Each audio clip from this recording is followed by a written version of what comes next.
હાલો દોસ્તો, જય શ્રી કૃષ્ણ। આજે સવારનો નહીં પણ ગઈકાલનો એક જ ધારો વરસાદ ચાલુ છે। ના ભાદરવીનો મેળો થયો કે ન કાંઈ। અને આજ તો કલાક પહેલાંના પતિદેવ ધાબા ઉપર ચડી ગયા છે। હાલો આપણે જોવી અને પૂછવી ગયેલા તમે શું કરો છો એમ। હાલો ધાબા ઉપર।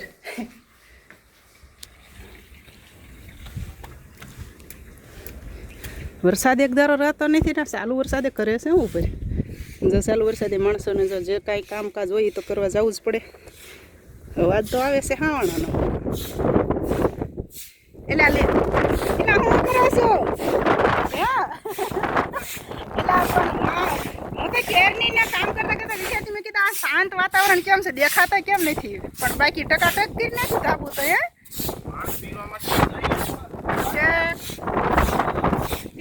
કલાકની મેં કીધા નીચે શાંતિ કેમ છે બધી, આમ તો ધાબુ પણ કરી નાખ્યું કાંઈ ઘટે નહીં એવું મસ્ત એનું।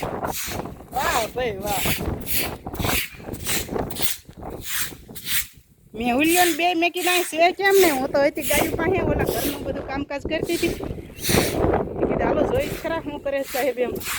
સાહેબે પણ કાંઈ ઘટે નહીં એવું કર્યું। મને ના બોલાવે ધોવા હે થાકી ગયા લાગે જોઈ લો એમ કે। વાહ બાકી ચાલુ વરસાદે પણ બાકી ધાબા ઉપરથી સેરી એમ લાગે છે। અહીંયા તો કેટલાય ટાઈમથી ધાબા પર જ નથી આવ્યા, તો જો વરસાદનો પવન એટલો છે અને વરસાદ ઝરમરિયો ચાલુ જ રહે છે। આ ઓલા ગીત વાળા ઘડીએ વગાડે રાખે માણસો કે કહી દો મેઘો, કહી દો વરસાદ ને કે ધીમે ધીમે વરસે, ત્યાં એનો ડોહો ધીમે ધીમે વરસે છે। હવે એને કઈ થોડોક તાવડો વરસાવવાનો કયો જ રીક। હાલો સાબુ થઈ ગયું છે આપણું મસ્તીનું।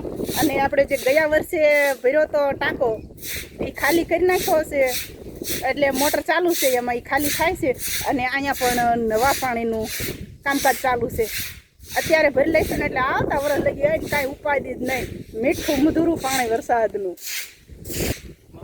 આમ જાઓ લીલી વનરાય વર્ષ શેનું આવે મગા નક્ષત્રનું પાણી આવે એટલે એમ અમૃત સમાન છે। વાહ ભાઈ વાહ। તો કોઈક સંગ્રહ કરતા એમને જરાક કઈ કહેશો તમે? આ પાણી અત્યારે અમૃત સમાન હોય છે, હે ભરી લેવું છે પાસ સ્ટોક પાણી થાય એવું હોય। વાહ ભાઈ વાહ। હા બીમારી ન લાગે, રોગ હોય તો ભાગી જાય આ પીવાય છે। વાહ ભાઈ વાહ। તો જઈ અમારા પતિદેવ કહે છે કે આ મઘા નક્ષત્રનું પાણી છે અને આ પાણીનો જેટલો સંગ્રહ થાય એટલો કરી લેવો, કારણ કે આ પાણી અમૃત સમાન છે। આ પાણી અમૃત સમાન એટલે એમાં બધું દઈ જાય, તમામ ગુણધર્મો વાળું। તમને શું છે હવે આ છેલ્લો કદડો છે એ જાય છે મારો, બાકી કાંઈ ન ઘટે હો। અને બાકી કાંઈ ન ઘટે। લીલી વનરાયમાં પણ જોવો કેટલું બધું ચારે કોર લીલી ધરતી થઈ ગઈ છે, અને ઝાડે બધા આમ કાંઈ ઘટે નહીં એવા લીલા છમ થઈ ગયા છે જો। અને વરસાદ જે છે આથમણી સાઈડથી વધારે આવે છે। અને આ જોવો અમારી ગાયુંના હગડમાં કેવા પાણી ભર્યા છે। અત્યારે આપણે બધે ગાયુંની અંદર જવના ફરજા રહ્યા ને એની અંદર બધા એને બાંધી દીધા છે। અને જવો લીલી લહેરાય છે ઝાડ ને નેપિયોર ને ડુંગર ને, અને જો ચાલુ વરસાદે યહામાં બે જણા ચાલવા આવ્યા છે ગાડી લઈને, ગાડી રહ્યા છે। આપણી જ ગાડી છે, એ નીચે જે દેખાય લીલી મગફળી છે। અને જો કેળ પણ આડી પડી ગઈ। કેળા તો એકાદ વખત માંડ પાક્યા હશે, બાકી જ પડી જ જાય છે આડા જવું। બારમાસી કેટલી મસ્ત ખીલી છે। અને આ છે તલના પણ હવે ફૂલડા અને બહડા આવવાના શરૂ થઈ ગયા છે। મગફળીની અંદર જે ખાલા પડ્યા હોય ને એમાં તલ નાખ્યા હતા। અને આ છે આપણું સાચું હોનું। મને કહે છે ને ઘણા લોકો કહેતા હોય છે ને કે પડ્યું હોય છે તમારું હોનું તમારી તિજોરીમાં, તમારું હોનું તો જવો ખુલ્લા આકાશ ને ધરતી ઉપર પડ્યું છે।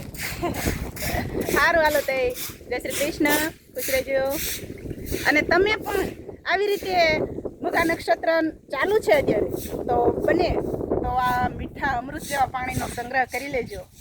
ભાઈ જય શ્રી કૃષ્ણ, ખુશ રહેજો. અને કેવા લાગ્યા અમારા પતિદેવની મહેનત કોમેન્ટમાં જણાવજો કે ભાઈ